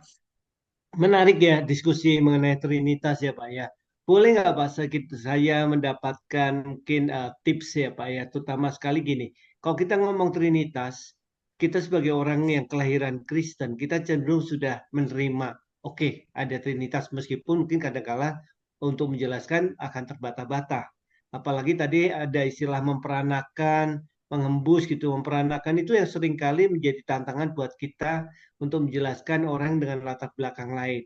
Nah, boleh nggak Pak diberikan tips untuk bagaimana menjelaskan Trinitas untuk orang yang dengan latar belakang lain secara sederhana supaya mudah untuk dicerna, Pak? Terima kasih, Pak. Oke, ya memang logika orang tidak percaya itu tidak akan sampai kepada Trinitas, Pak. Jadi penjelasan apapun, sesederhana apapun, tidak mungkin mereka akan paham, mereka akan tahu, mereka akan percaya apalagi. Kita aja sebagai orang Kristen susah ya, apalagi mereka yang tidak percaya. Karena kalau Augustinus bilang iman itu adalah langkah untuk pengetahuan. Jadi untuk tahu harus lewat iman dulu. Kalau tidak ada iman susah untuk tahu. Tetapi biasanya digunakan analogi-analogi yang biasanya dipakai. Tetapi saya sih tidak merekomendasikan analogi ya, karena analogi biasanya bisa lebih banyak menghambat daripada membantu. Ya, walaupun memang bisa menyederhanakan, membuat sederhana bisa. Misalnya manusia itu terdiri dari tubuh, jiwa, dan roh, begitu ya. Walaupun kan tetap satu pribadi, ya satu esensi, ya. Kalau tetapi bedanya adalah bahwa Allah itu tiga pribadi, tiga tiga kesadaran dalam Allah yang esa. Nah ini yang tetap berbeda, Pak. Misalnya juga matahari. Matahari itu ada matahari, ada sinar, ada panas, begitu ya. Ketiganya adalah satu matahari, tapi bisa menjadi tiga yang berbeda. Ya, matahari sendiri, kemudian sinar, panasnya beda-beda kan? Itu kan tiga hal yang berbeda, tapi satu matahari. Ya, walaupun itu tidak menjadikan apa ya? Tidak bisa menjadikan Tritunggal itu bisa diterima dengan baik, tetapi paling tidak bisa merepresentasikan walaupun sedikit ya, sedikit saja penjelasan kita. Begitu Pak Samuel ya. Siap, Walaupun Pak. memang kalau mau itu ya harus beriman dulu, percaya dulu baru bisa menerima Tritunggal. Baik Ibu, Bapak cukup ya Bapak Samuel ya. Cukup, terima kasih, Pak. Ibu Eli silakan Ibu. Ya, terima kasih Pak Tri. Yang mungkin saya tanyakan dari semua tadi sifat-sifat atau karakter Tuhan itu, manusia kan diciptakan segambar dan serupa dengan Allah ya. Berarti sebenarnya semua sifat-sifat itu kalau memang serupa, segambar, berarti logikanya juga ada pada manusia ya Pak. Kalau Allah itu kudus, manusia kudus, maha kuasa, berarti ada juga kekuasaan pada manusia. Tapi pada kenyataannya kan Pak, kita percaya semua itu, tapi manusia hampir kita tidak temukan semuanya itu. Itu mungkin yang pertama ya Pak. Yang kedua adalah dikatakan bahwa Tuhan itu sempurna, benar kita percaya Pak. Tapi kemudian kalau kita temukan bahwa Tuhan juga menciptakan banyak hal yang kadang, contoh misalnya nasi mujur diciptakan oleh Tuhan, tapi juga nasi malang diciptakan oleh Tuhan. Itu ada di Yesaya 45 sampai 7 ya Pak. Jadi kesempurnaan itu atau segala sesuatu yang baik itu sebenarnya itu yang kita percaya, tapi jelas juga dikatakan di sana bahwa dia juga menciptakan yang namanya nasi malang buat setiap manusia. Itu gimana penjelasannya Pak Tria? Karena mungkin tentang percaya kepada karakter itu kita percaya, tapi segambar dan serupa itu di mananya kepada manusia, dan kemudian nasi malang, nasi mujur itu juga Tuhan cipta kepada dia sempurna, seharusnya nasi malam itu jangan ada gitu Pak. Makasih Pak. Oke, baik. Ya, ada tadi yang sifat-sifat Allah itu ada dua. Yang pertama adalah yang tidak dikomunikasikan. Sifat-sifat itu hanya ada pada Allah. ya. Kemudian yang kedua adalah sifat-sifat yang dikomunikasikan. Sifat-sifat yang dikomunikasikan itu adalah sifat-sifat yang ada juga dalam diri manusia, walaupun tidak sempurna seperti Allah. Gitu. Misalnya pengetahuan tadi ya, pengetahuan, kemudian kekudusan. Kekudusan itu kan bagian dari manusia sebenarnya harusnya. Ya. Tapi kemudian apalagi kehendak, ada juga ya di dalam diri kita ada kehendak. Ya, dan pribadi yang menjadikan kita memiliki kemampuan untuk berencana, ya kan, dan sebagainya. Tetapi kenapa kita tidak sempurna ya, mana juga manusia. Jadi yang sempurna itu hanya punya Allah ya. Apalagi ketika manusia itu jatuh dalam dosa, semua elemen-elemen yang kita punya yang mirip dengan Allah itu sudah dirusakkan gitu. Rusak istilahnya kalau di dalam teologi Kristen itu adalah total depravity ya, istilah-istilah yang dipakai oleh Calvin ya. Jadi ketika kita jatuh dalam dosa, maka manusia itu bukan lagi suci gitu. Manusia itu bukan lagi memiliki kesucian di dalam dirinya. Walaupun manusia itu ingin menjadi suci, tetapi manusia itu kemudian menjadi dosa. Gitu ya. Perbuatan-perbuatannya bukan baik tapi jahat. Ya. Bukan mengarah kepada kebaikan tetapi kepada jahat. Jadi dosa ini sudah masuk ke dalam diri manusia dan merusakkan semua sifat-sifat Allah gitu. Walaupun masih bisa tercermin gitu ya, pengetahuan kita juga pengetahuan, manusia punya pengetahuan, bahkan manusia yang jenius bisa memiliki pengetahuan yang luar biasa, ya kan, ada kan, kita bisa melihat dan menyaksikan sendiri bagaimana teknologi yang bisa diciptakan oleh manusia, tetapi kemudian moralnya yang kemudian rusak ya oleh karena dosa ya segala. Jadi sifat-sifat Allah itu memang ada dalam diri manusia, tapi karena dosa yang ada di dalam hidup kita, itulah yang kemudian merusakkan kita. Nah, bagaimana dengan istilah nasib baik dan nasib jahat? Ya, memang kita, saya belum membaca ayat yang tadi Ibu Eli sampaikan ya. Jangan lupa bahwa apa yang digunakan, istilah yang digunakan dalam Alkitab itu tidak serta-merta gitu ya, langsung juga diberikan kepada Allah gitu ya. Ada bahasa-bahasa yang disirapkan, ada bahasa-bahasa yang dalam perspektif manusia gitu ya. Nah, tetapi dalam ketetapan Allah, Allah itu sebenarnya menetapkan segala sesuatu. Jadi dalam ketetapan Allah, semua yang terjadi dalam kehidupan manusia baik besar kecil itu sudah ada dalam rancangan Allah. Artinya bahwa Allah itu tidak pernah kaget-kaget terhadap apa yang akan terjadi. Gitu ya. Allah tidak heran terhadap apa yang terjadi, apa yang akan terjadi. Tidak heran karena semuanya itu sudah dirancangkan di dalam diri Allah itu kekal. Ya. Kekal itu artinya tidak diurutkan oleh waktu, walaupun dalam proses manusiawi masih ada urutan dengan waktu. Tapi Allah itu melihatnya tanpa urutan waktu. Tadi saya bilang tanpa urutan waktu. Ya, Allah itu menetapkan segala sesuatu, bahkan mengizinkan dosa masuk ke dalam rencananya. Ya. Nah, tetapi semuanya itu adalah rancangan Allah yang kekal.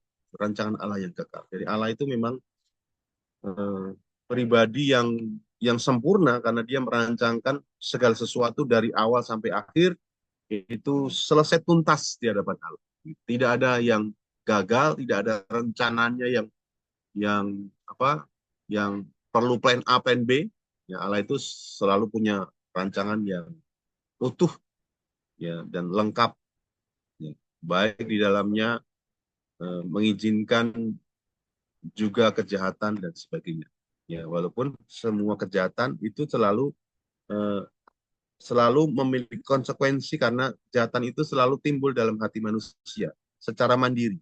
Gitu ya. Dari apapun yang dilakukan manusia itu tetap tanggung jawab manusia, tetapi itu ada dalam rancangan Allah. Gitu ya. Ada dalam rancangan Allah. Ya, sehingga ketika dosa masuk, ya baik yang jahat dan yang buruk itu ada tinggal dalam kehidupan kita. Nasib baik dan nasib buruk ya ada juga tinggal di dalam kehidupan kita. Ya, jadi itulah rancangan Allah ya, yang walaupun permisif terhadap dosa, tapi Allah mengizinkan, Allah membiarkan, Allah memberikan semua yang ada di dalam dunia ini, walaupun itu tanggung jawab manusia, tapi juga merupakan rencana Allah yang kekal. Ini memang sesuatu yang kadang susah untuk dipahami ya. Sehingga kita juga jangan melihat, makanya kan Allah tidak selalu melihat orang jahat, orang baik, ya semuanya dikasihi oleh Allah. Dalam perspektif Allah itu berbeda dengan perspektif kita ya. Kalau kita kan melihat orang itu jahat banget ya. Tapi dalam perspektif Allah, Allah itu mengasihi siapapun kita, baik jahat orang. Begitu Bu Elia, walaupun mungkin tidak menjawab ya, tetapi ini memang ada dalam rancangan Allah ya, baik istilah nasib itu pun ini ya, menjadi sesuatu yang perlu didefinisikan ya. Nasib, apa itu nasib? Apa itu nasib baik? Apa itu nasib tidak baik? Itu harus didefinisikan ya. Walaupun nasib itu berbicara mengenai apa yang terjadi dalam kehidupan kita. Ya kan kehidupan kita ini selalu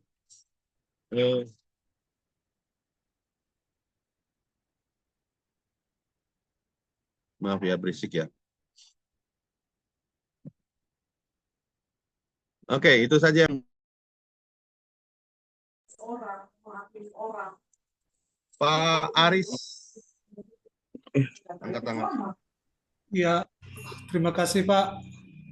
Saya mau nanya Pak tentang predestinasi Pak. Tadi Bapak bilang bahwa predestinasi itu adalah ketetapan Allah mengenai manusia yang akan diselamatkan atau akan dibinasakan. Kan begitu ya Pak ya? Nah, berarti ketetapan itu apakah memang sudah sejak dari semula Tuhan tetapkan bahwa akan ada manusia yang dihukum? Kalau memang demikian, firman Tuhan bilang kan bahwa Tuhan tidak menghendaki manusia itu binasa. Yang Tuhan kehendaki manusia itu diselamatkan. Bagaimana menurut Bapak atau minta penjelasan lebih lengkapnya, Pak? Terima kasih, Pak. Iya,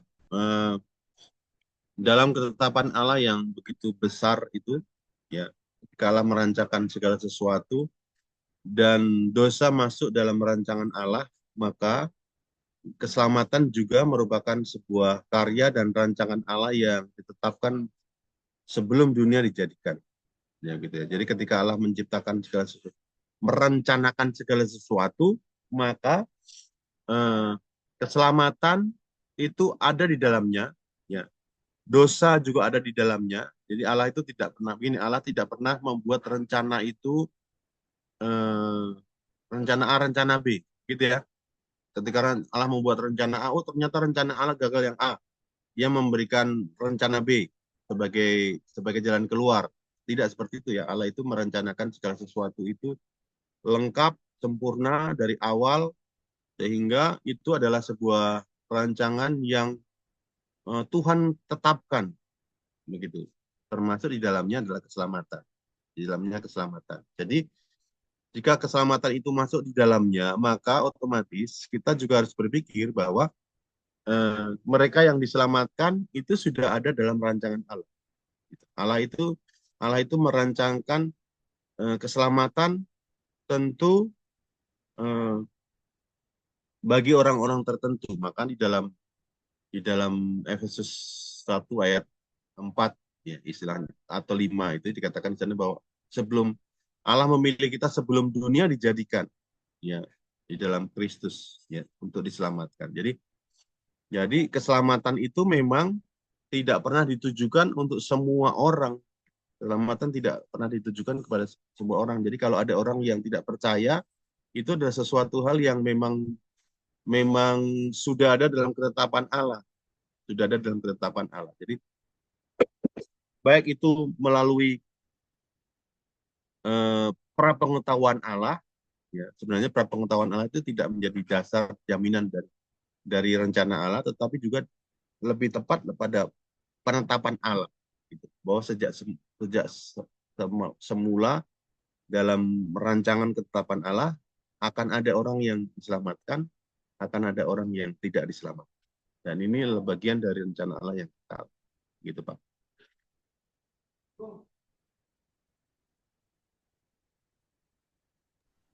Kasih Pak. Itu Pak Aris ya, bisa ya, dari pahami ya. Silakan Pak Michael. Ya. Shalom, selamat malam Pak dosen. Izin tanya mengenai Tritunggal. Waktu pertemuan sebelumnya, Pak Doktor sudah menerangkan bahwa kejadian-kejadian seperti bidat itu sudah dibahas oleh bapak-bapak gereja. Tetapi hari-hari ini kembali marak Pak dosen. Contoh pendeta-pendeta besar, ada pendeta besar yang memegang paham begini. Hanya Yesus Pak. Jadi hanya Yesus, dia tidak mengakui Bapa gitu. Lalu ada paham lagi pendeta yang cukup terkenal juga sekarang seolah menempatkan Bapa itu lebih tinggi dari Yesus gitu Pak. Bahkan menempatkan bahwa Yesus itu seolah hanya utusan dari Bapa gitu Pak. Nah, kalau menurut Pak Doktor, Pak dosen, apakah hal ini dapat dikategorikan sebagai bidat juga Pak? Karena kan memang pada zaman bapak-bapak gereja sudah dirumuskan oleh bapak gereja dalam konsili-konsili yang ada. Tetapi hari-hari ini marak lagi begitu. Ada yang hanya mau menyebutkan Yesus saja gitu, only Jesus. Sementara ada lagi yang satu menempatkan seolah-olah Bapa lebih tinggi dari Tuhan Yesus. Sementara kan yang kita pegang adalah Tritunggal itu yang seperti Pak dosen ajarkan tadi. Demikian Pak dosen, mohon pencerahan. Ya, memang pengajaran-pengajaran yang melenceng itu selalu ada ya. Jadi kita juga jangan heran lah ya.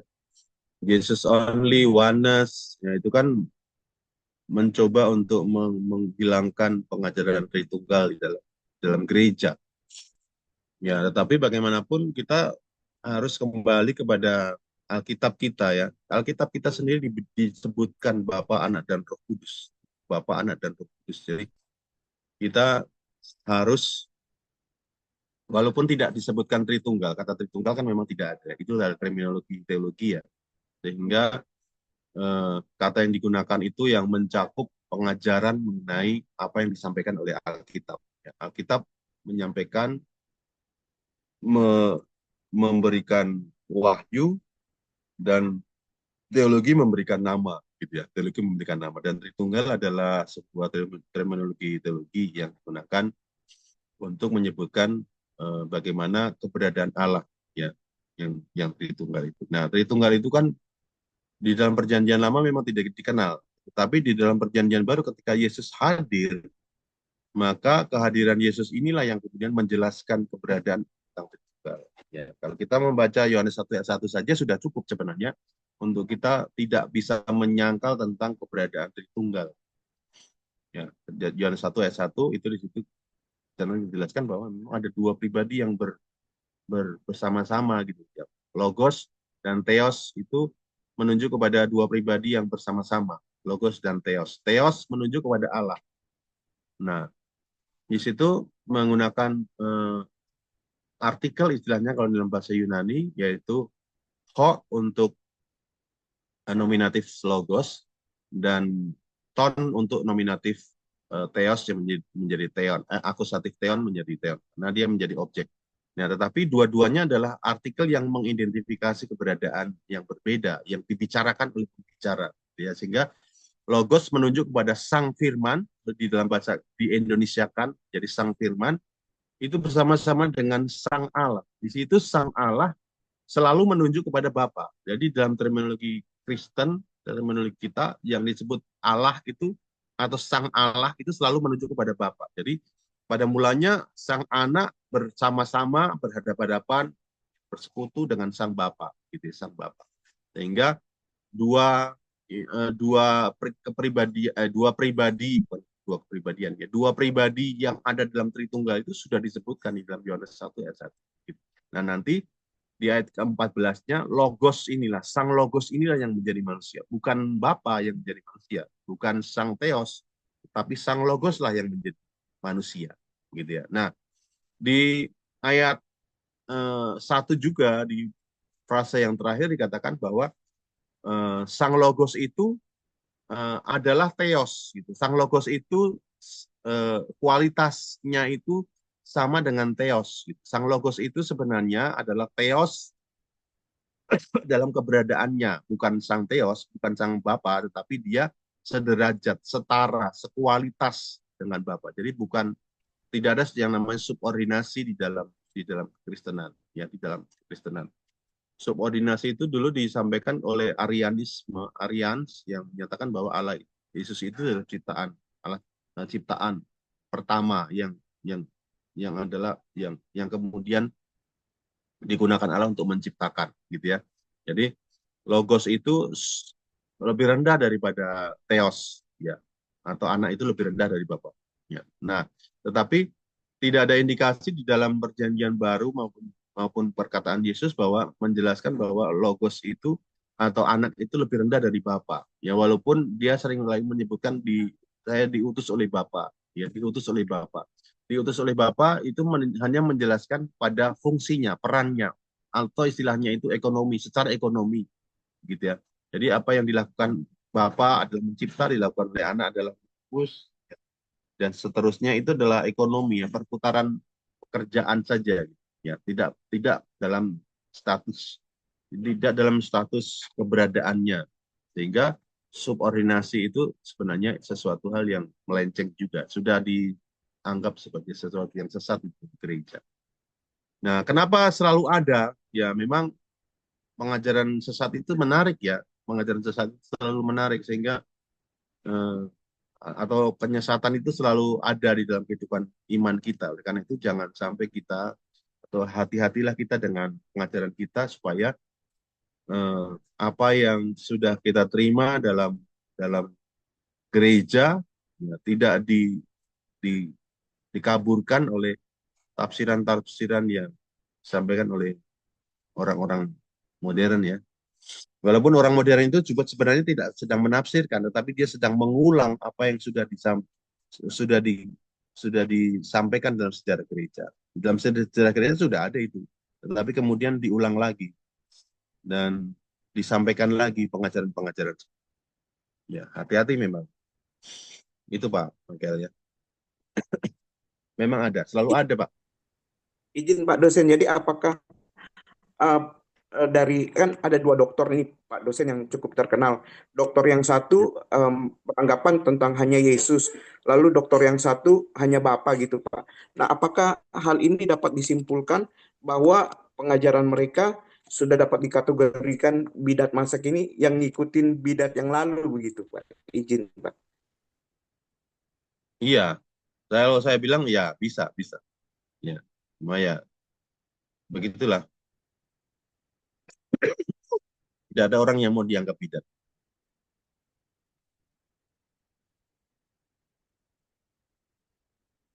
Baik, terima Oke. kasih Pak. Ya, waktu saya sudah habis. Ada pertanyaan lagi? Kalau tidak ada kita akhiri karena saya harus mengajar di kelas lain. Saya mau bertanya Kalau lagi, ada, Pak. silakan.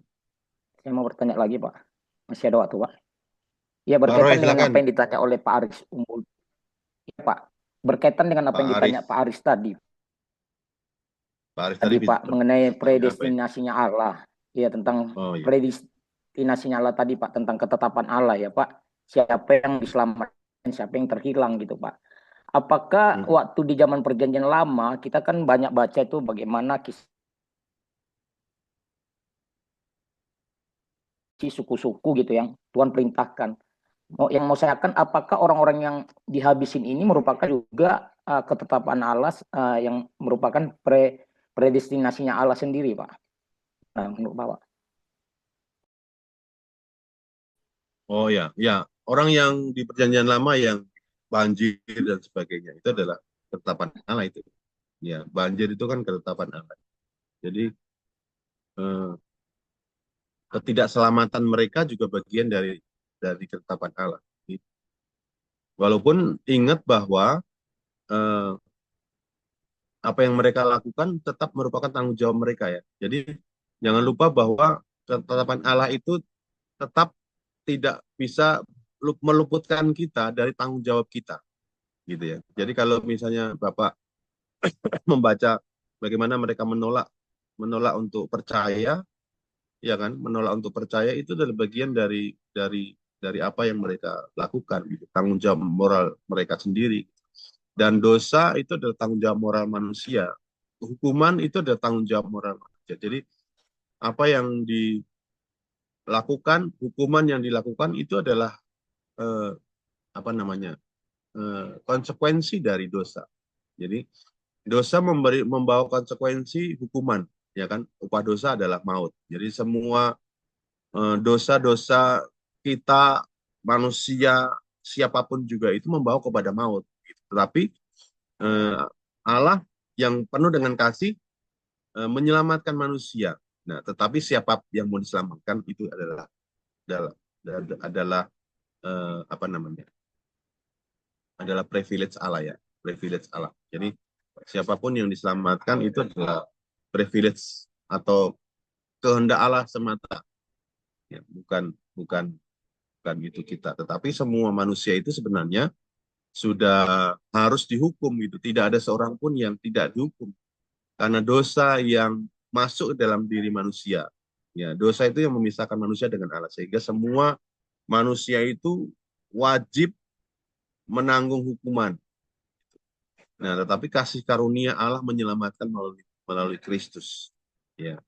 Dan siapa yang diselamatkan ya itu adalah hak dan kewenangan Allah sendiri. Begitu Pak Roy.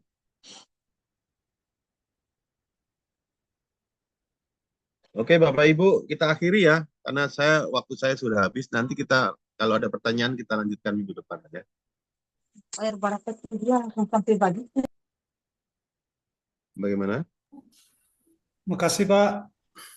Pak, ada yang Ya. nanya tuh Makasih, Pak Pak. tentang Terima kasih, materinya Pak. nanti dibagikan langsung atau Oh gimana materi Pak? ya. Materi Iya, Pak. nanti saya kirim ya. Oke, nanti ada Oke, Pak, terima siapa yang kasih Pak. kemarin WA saya ya? Pak Kelvin, Makasih Pak. Pak Kelvin, Pak siap. Ketua Kelas Pak. Iya. Hmm.